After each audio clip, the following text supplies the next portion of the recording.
आपण ही विहीर खुली करण्याचा सोहळा संपन्न करूया। भाग्यलक्ष्मी काशीताईंचा, भाग्यलक्ष्मी काशीताईंचा।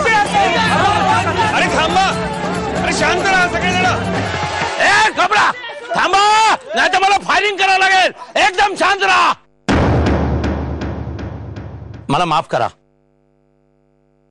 कायदा आणि सुव्यवस्था राखण्यासाठी मला हा तुमचा सोहळा इथे रद्द करावा लागणार आहे। बोलताय काय तुम्ही जंत्रे? पण आता कोण आहे? हॅलो, कोण आहे? इन्स्पेक्टर जंत्रे, कोणाशी बोलताय समजतंय का? गृहमंत्र्यांचा पीए बोलतोय मी। साहेब बोला। आम्हाला असं कळलंय की तुमच्या गावातली एक विहीर सगळ्यांसाठी, मुख्यतः आदिवासींसाठी खुली करण्यात येते।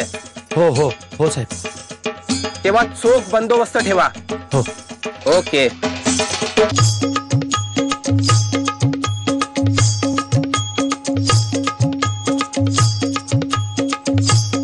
इकडे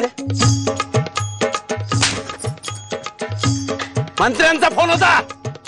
दंगल करता त्याला निघायचो।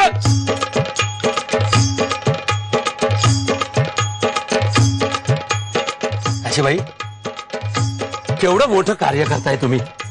हे लोक ते उधळून लावतायत। काळजी करू नका, तुम्ही विहीर खुली करायचा कार्यक्रम करा। मी आहे तुमच्या बरोबर। सगळा बंदोबस्त मी ठेवतो। या चला चला चला, या सगळ्यांना या। चला चला चला। तर आजपासून ही विहीर सगळ्यांकरता खुली झाली आहे। भाग्यलक्ष्मी काशीताईंचा। आता भाग्यलक्ष्मी आपल्याला तिची दुसरी इच्छा सांगेल। माझी दुसरी इच्छा अशी आहे की आपल्या आदिवासी बांधवांना आई भिराईच्या देवळात जाण्याची बंदी बाप्पाजींनी घातली आहे। हे देऊळ आज सगळ्यांसाठी खुलं करण्यात यावं। बाप्पाजी, मी फक्त हे सांगायला आलोय की भाग्यलक्ष्मीची इच्छा आहे की गावातलं मंदिर आदिवासींसाठी खुलं करावं। हो, हे काय म्हणताय तुम्ही? बाप्पाजी, याच्यात काय हरकत आहे? अहो, असं केल्याने ती लोक आणि आपले गावकरी एकत्र येतील, त्यांच्यात सलोखा निर्माण होईल।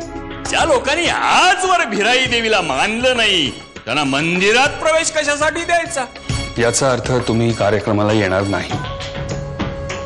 ठीक आहे, मग तुमच्या गैरहजेरीत कार्यक्रम होईल।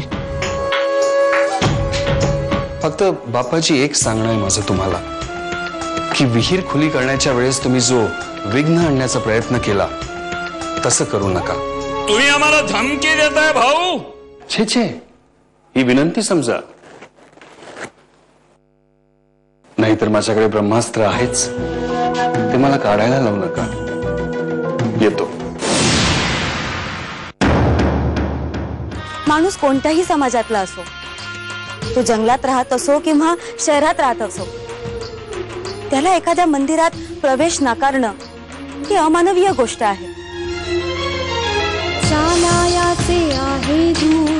उच्च नीच, जात पात असा भेदभाव देवही कधीच करत नाही। आणि म्हणूनच माझ्या दुसऱ्या इच्छेप्रमाणे आई बिराईचं हे देऊळ मला आदिवासींकरताही खुले करायचं आहे। या ना। काशीताईंचा, काशीताईंचा। नमस्कार। हा, नमस्कार। कोरपडे साहेब, तुम्ही माझ्या विनंतीला मान देऊन त्या जंत्रेला फोन केला, फार चांगलं काम केलं तुम्ही। अहो, ही बाप्पाजी, बाबा कदम आणि जंत्रेसारखी विषारी माणसं गावाच्या गावं उद्ध्वस्त करतात। या लोकांना चाप बसणं फार आवश्यक असतं। ह्या चक्रव्यूहात पडणं जितकं सोपं आहे ना, त्यातून बाहेर पडणं तितकंच कठीण आहे। तुम्हा सगळ्यांचा पाठिंबा आणि आशीर्वाद असतील ना, तर या चक्रव्यूहातून बाहेर पडणं मला सहज शक्य होईल। शुभेच्छा।